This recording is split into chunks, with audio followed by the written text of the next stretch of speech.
who wish I'd go away, because I'm every bit as incensed at my Republican Party, because we've been walking down the same road with the Democrats. We both parties have been, because all they want to do is get reelected, they've been promising you the moon. And we never took the time to think about how much the moon costs, because we all want the moon. And I'll tell you something as I close, because you're my next youngest guy in here. How old? 20.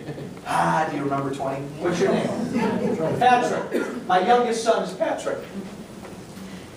Here's what we're doing as I close. It's only the fourth time I said I'll close. Patrick is 20 years old. If we don't have the courage to change things right now, Patrick's a good-looking guy. I think he's a smart kid. I'll bet you in 20 years, Patrick's going to get a great job. You're going to work in downtown Chicago. You're going to have a wife, 3 to 4 kids. You've got something in front of you. He's going to have a nice job downtown. Patrick's going to make about $220,000 a year. 20 years from now, that'll still be pretty good money. But Patrick, here's the bad news, and I'm sorry about this. And I don't mean to laugh, because I'm saying the same thing to you, my friend. I do not mean to laugh, and I'm not being funny. Patrick, 20 years from now, is going to make $220,000 a year.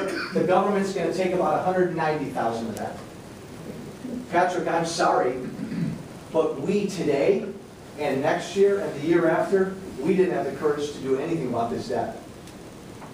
We just kept saying, they'll take care of that big bill in 20 years. That's where we're headed. And I don't know. I think most Americans, Republican and Democrat, even in this district that they drew to elect Tammy Duckworth, most of us don't want to do that to Patrick, right?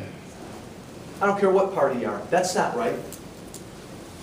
And so, Congressman Walsh, to get reelected, is going to walk around the next 5 months and I'm going to say, we're done. I'm not going to give you a darn thing. I'm going to ask you to join me to grow up and tell this thing called government to start living within its means. Because I don't want to give Patrick that bill. I got on a bill 3 weeks ago, a bipartisan bill called No Budget, No Pay. Real simple. If you're in the House and the Senate, and you don't pass a budget that year, and it gets even better. It gets even better. Hold that applause. If the House, you know how it works, Government 101, the House passes a budget, the Senate passes a budget, they come together, they agree on a mutual budget, and they turn that budget into law. If all of that doesn't happen in a year, that budget becomes a law, nobody in the House and Senate gets paid that year. I don't know what else to do to slap this government serious. I refuse to do this to Patrick. What's your first name? Alice.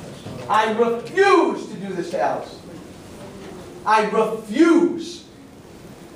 And I will, as respectfully as I can, when I engage with Miss Duckworth, look her in the eyes and say, don't you do this. Shame on you.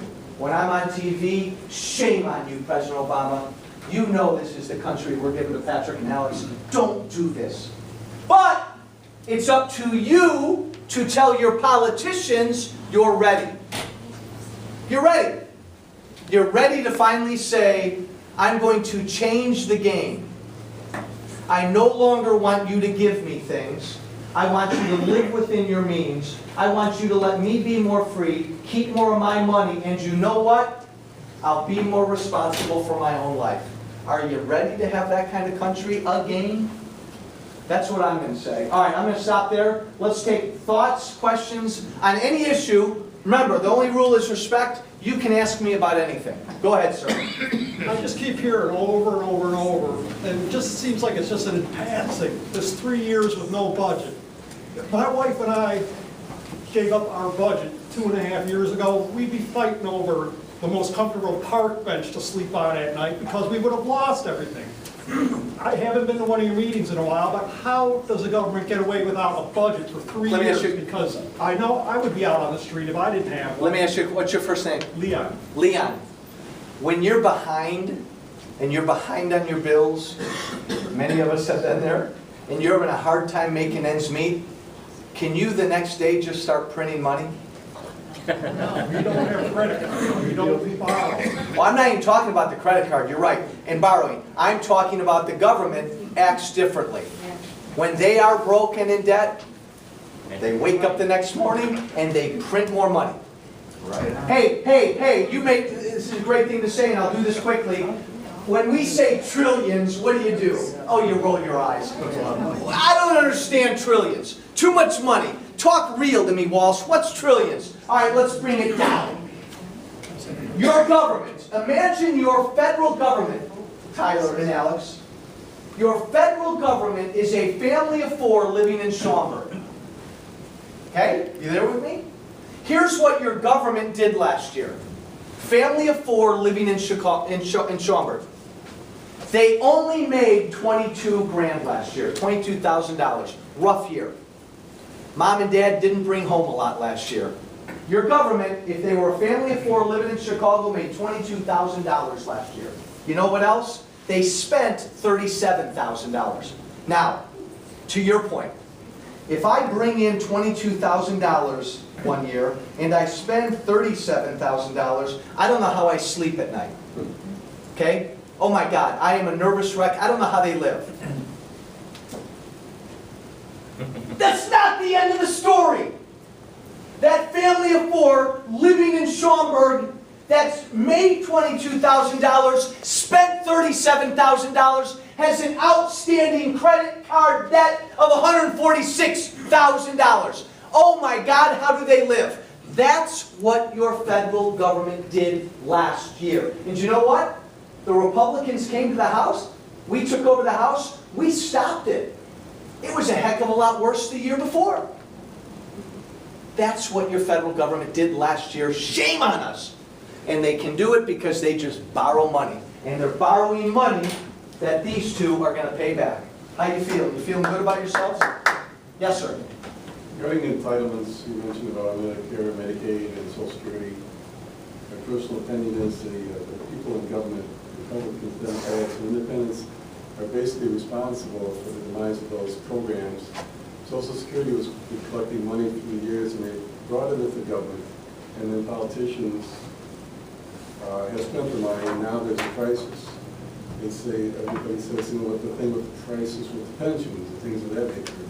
And we have to reform this, and the American people have to solve this and get over this and take sacrifices. But the only ones that don't take sacrifices, in my opinion, are the politicians, including you, because you turned down your pension, you turned down your free health care.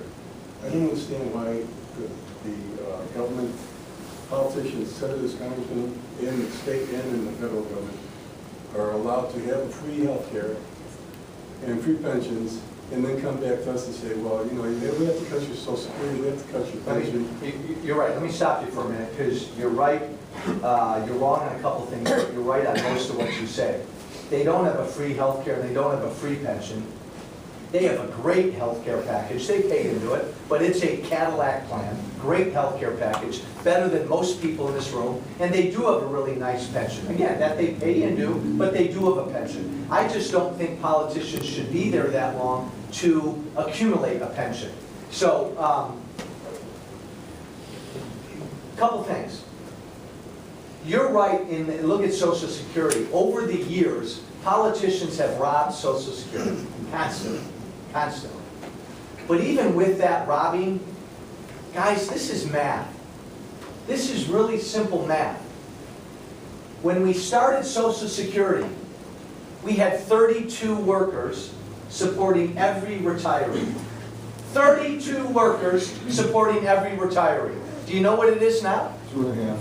It's a little less than 2.5 workers for every retiree. And in 12 years, it'll be down to 1 for 1. And in 20 years, it'll be 1 worker supporting 2 retirees. So you're right about, you know, there never was a Social Security trust fund. But this is some simple math. Again, I don't want Tyler working to support 10 retirees. I don't think that's right or fair.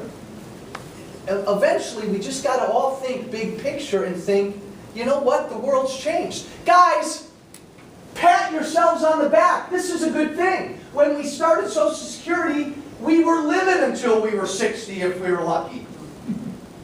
Now we're living till we're 90. And we're playing golf when we're 90 with new knees and new hips. We got it all. This is a good thing. Americans are living longer and longer.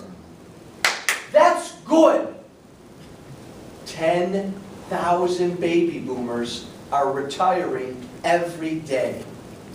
And they're not living till they're 62. They're living till they're 92. So again, my friend, everything you say, there's waste in government. Government steals from one pocket to go to the other. But this is big, simple math. If we don't get right, I'm not a smart guy. Now that'll be on tape. Duckworth will use that against me. But I know basic math. And I know Tyler, am I getting it right, Alex? Patrick. Tyler left.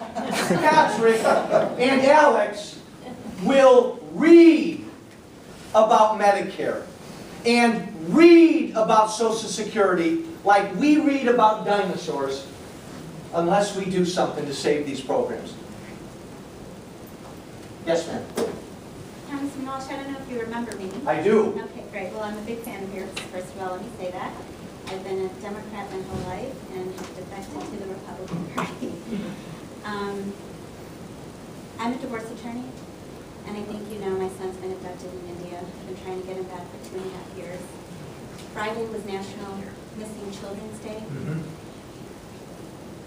I had the misfortune of going to an Office of Children's Issues open house on international child abduction, orchestrated by the Obama administration and the Clinton administration, as kind of a pat on our back, pat on our heads.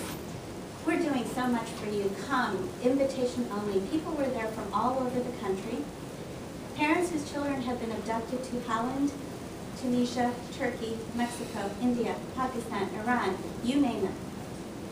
And Janice Jacobs got up and said, talk about bankrupting and debilitating.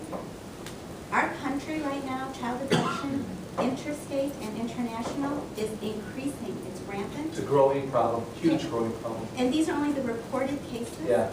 I have lost my home. I have lost my car. I moved home with my elderly parents who have worked their whole lives to have what they have. They refinanced their home 3 times, dipped into their retirement, their savings. I should be on welfare. In our community, we don't do that. I should have food stamps, health care, everything. And my practice has been absolutely shut down because I've had to go back and forth and all of that. The Clinton Secretary of State, oh, applaud, applaud, she's coming. Everyone's all excited.